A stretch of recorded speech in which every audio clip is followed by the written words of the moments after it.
All right, props to you, mama, for actually going through and doing something awesome for yourself, getting the link to this mini training. I think it will be very valuable, so I don't want to waste any time. Let's get started. As moms, we got a lot going on, so let's be efficient with our time. I want to start with your rate of breathing. So throughout the day, especially if you're feeling anxious or overwhelmed, in today's fast-paced society, as busy as we are, people are breathing too fast. So many people are breathing over 12 breaths a minute, and if you're falling into the anxiety pattern, you're probably breathing 20, 25 breaths a minute, some people are, and that's just too fast throughout the day.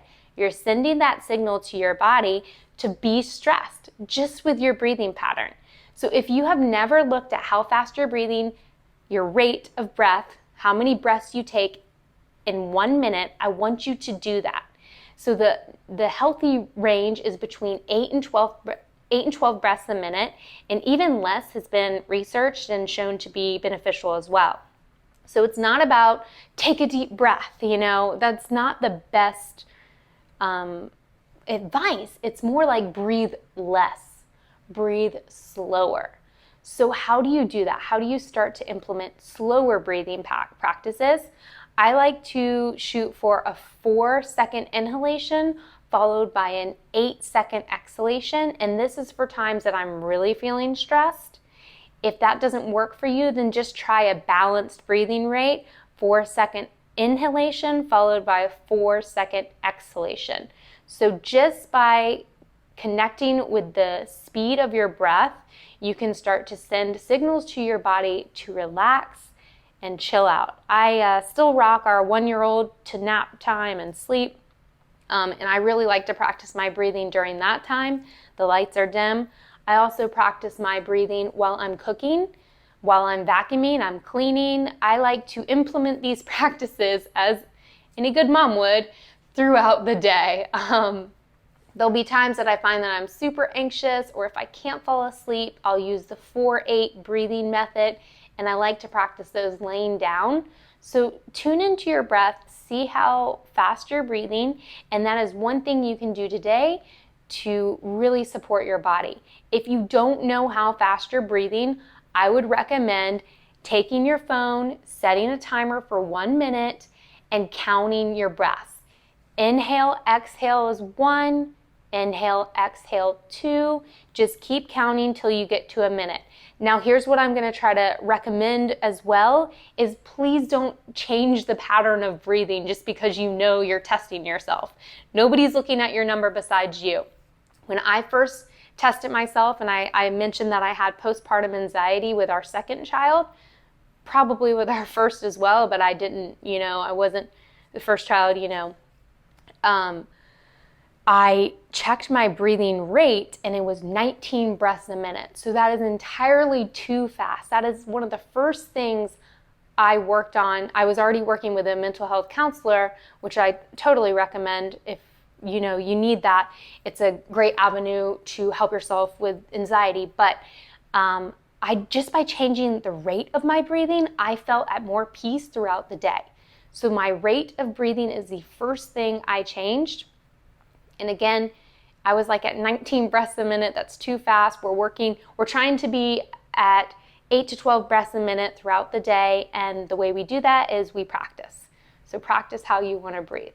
The second thing I want you to look at, moms, is if you carried a baby at all, which if you're here, I think you have, but when the baby is in our belly, we can't expand our rib cage and breathe with our diaphragm muscle as well. And I don't know if you experience this. I definitely did with my second child. I was a lot bigger the second time.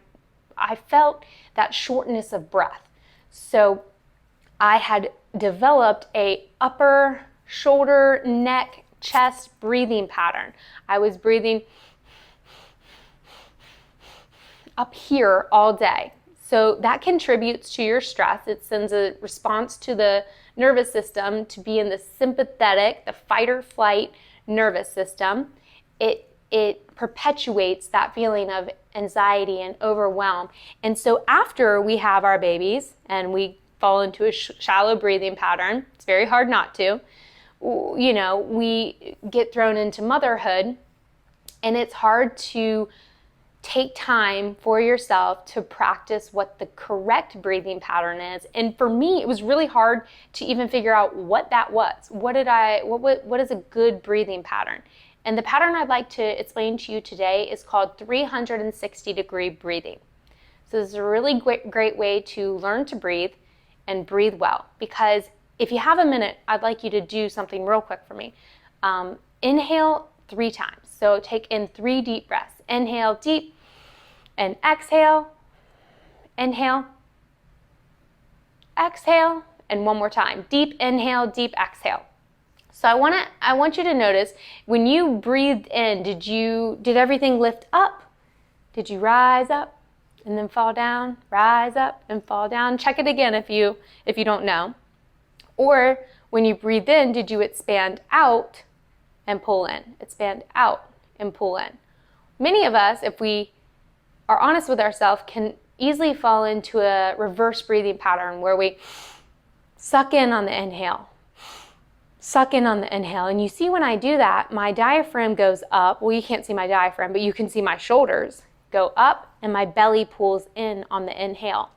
That is a reverse breathing pattern. We want to change that. We want to be able to breathe 360 degrees using our diaphragm, stretching our back, stretching our pelvic floor, opening up the core on the inhalation, and then exhale, everything draws back in without using the shoulder and neck.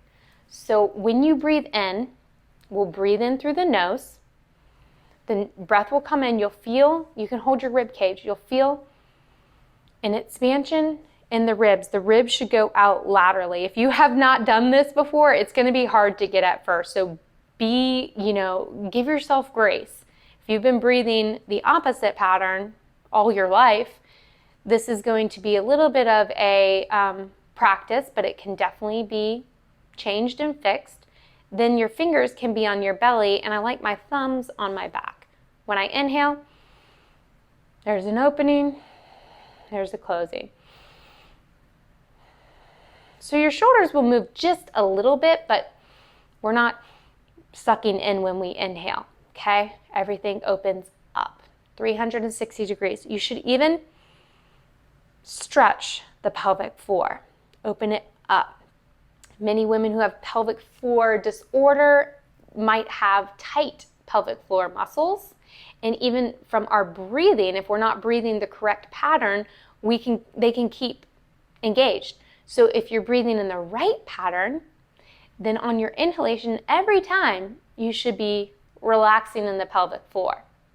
So that's a good thing to look at if you are somebody who has pelvic floor dysfunction, is looking at that breathing pattern, obviously looking at your rate, looking at the breathing pattern, and if you're getting 360-degree expansion, or if you're stuck in a shallow breathing pattern. If you have neck pain, shoulder pain, middle of the shoulder pain in the back, chest tightness, this is all things that can be from breathing in our accessory muscles. And you have to think, if you're breathing 25,000 times a day, overusing these little muscles that shouldn't be your primary breathing muscles will start to cause muscle tension, fatigue, just unneeded stress and fatigue in the body. So practice that 360-degree pattern when you're slowing down your breathing rate. The final thing I'm going to bring to light is nasal breathing. Many of us, and I totally was in this boat, I was like, no way, I don't breathe from my mouth. I don't sit there and breathe from my mouth. I was in denial of this for quite a while. I just thought, I'm a yoga teacher. I've been teaching Pilates. I've been in wellness for 15 years. Like, there's no way I'm breathing from my mouth. But I found that throughout the day, especially if I was focused on, let's say I was looking at my phone or I was doing emailing, I found out, when I was cooking or cutting up the kids' food, that I was breathing out of my mouth, or even holding my belly in and breathing, from my chest and my mouth. So relax your belly, shut your mouth and breathe from your nose. Your nose is for breathing, your mouth is for eating. I use this with my kids because I don't want them mouth breathing either. And the reason is your body was designed, air goes in through the nose. If you breathe through the mouth, you're getting too much air in, too much volume. So you're pulling in too much oxygen than you need, you're over breathing. Then if you're breathing from your nose, or if you start breathing from your nose, you will start to, you'll filter the air that we have. So you will get cleaner air into the body, less toxins into your body when we breathe through the nose. It goes in slower, and there's all these nasal passageways and things it's got to get through. If you just breathe through the mouth, it gets straight in, much faster. So breathe through your nose, slow it down, breathe through the nose. It'll filter the air. It will also get the temperature right. It'll heat up and humidify the air as it comes into the body, preparing it better for our system to have that exchange. And the final thing that I like to bring up, it's not the only thing, but it's the last thing I'll talk to you about today, is when you breathe from your nose, in your paranasal sinuses, you release nitric oxide. And nitric oxide is important for all the processes in our body, all the cellular processes, but it also will help you vasodilate, which means it'll widen your blood vessels. It will help with circulation, so you're getting this nice oxygen-rich blood to your brain, your muscles, throughout the body. And when you have widened blood vessels due to the nitric oxide that you only get through your nose, when you breathe through your nose, it will lower your blood pressure. So, so many Americans, and as we age, deal with high blood pressure. This is a great way for you to combat that. Also keeps the circulation really well throughout the body. So I know that's quite a bit of information, mamas, for you to take in. It was longer than I was expecting. I'm sorry, I got excited. But I hope that these really do help you. Your rate, the pattern, and also just the mechanism of what you breathe from. Implement these couple things, slowly bring them into your life, and get connected with me. I'm a wellness coach, so I love to hear your story. I love to hear your struggles. I want to be there for you, support you how I can, because my goal is just for you to breathe well and be well. Have a great day. Bye.